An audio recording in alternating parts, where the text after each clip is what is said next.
So welcome all you Wentworth freaks. It was the return of Wentworth last night. Series 6, Episode 1. It was a long, long wait, wasn't it? This one, they made us wait longer than usual, because usually it would air back, what is it, June now? And usually it would start around April or so. Yep.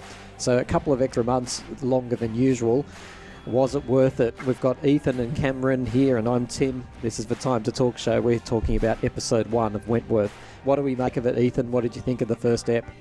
It was very different, and yes. I don't know if you guys noticed, but did you guys realize that when Rita was coming into the prison, the new character, did you notice that it was exactly like B's introduction? Yes, very similar. Through the night streets, looking at the lights, it was very similar, and I think they've done that quite deliberately because they want us to know that a hero's arriving. Because Rita Connors in the original series was a hero. She was a humanitarian. Yes, definitely. And so far we know about Rita Connors, she used to be a policeman, or a policewoman I should say, because we saw a little snippet of that, and she's showing a great deal of decency. So I think they've got a B-esque character coming back. So I noticed that too. But Ethan, you're spot on. I think that was meant to be quite symbolic of B's entrance. Yes, and I still miss B though. I don't think I'm ready for a new character, like a new main. Thank you for saying that, because I got the symbolism of this Rita coming in, but I felt like, no, this is, I don't want to replace B. Yeah. Here, I'm going to be controversial. You both can say what you like. Yeah.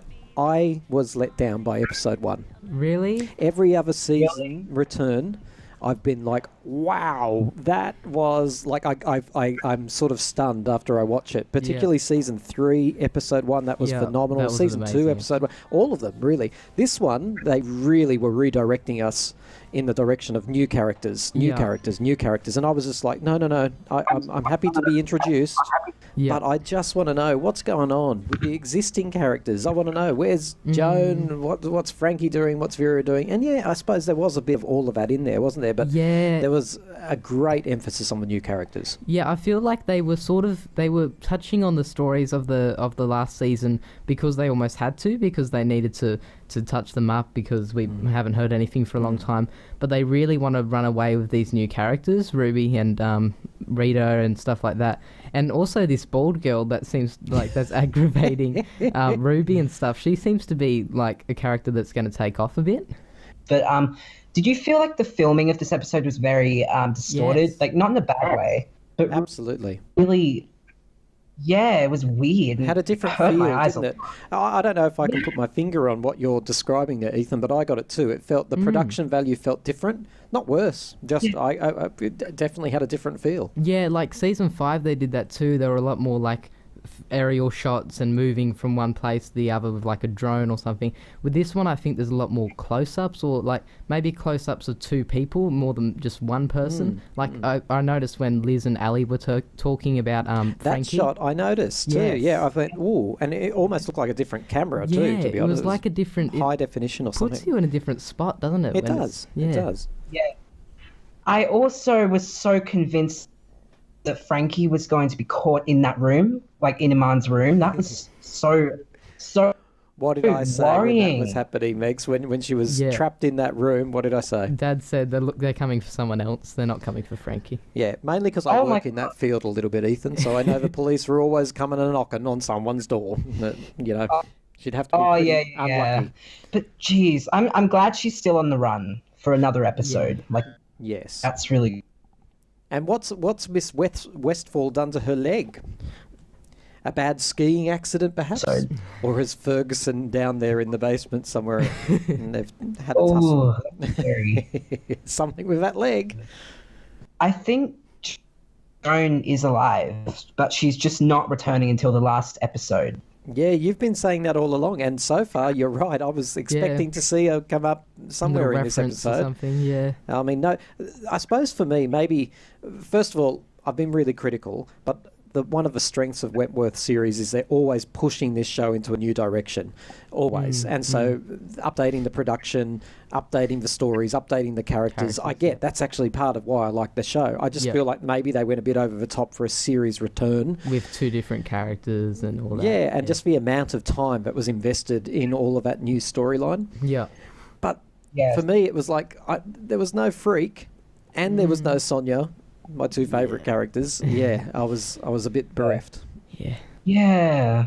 Let's round it off here. At the end of the episode, we saw, and it's not a spoiler because people are tuning into this because they watched it and they're interested to listen to how other fans responded to the episode as well. Yeah. Vera, right at the end, we learned what, Megs? We learn that she is pregnant and presumably with Jake's son or daughter, and that's just really, really going to complicate her life a Yes, lot. she is pregnant. Isn't the freak going to have a field day with that when she comes back? So I want to ask both you and Ethan, why on earth didn't Vera crash tackle him when he had the little disc in his hand?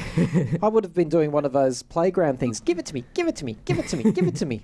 Which hand, which hand, which hand, which hand? I would have been doing one of those. She didn't even try. No. Yeah. She just stood there. She should have grabbed grabbed goes and deletes the file, Ethan. What's that about? Like, bit late now, lady. Yeah. I know. The proof's all there. But I really loved to see Vera as a prisoner. That'd be really cool. Oh, wow. Oh, vinegar tits in, That mate. would be Dear. amazing. There you go.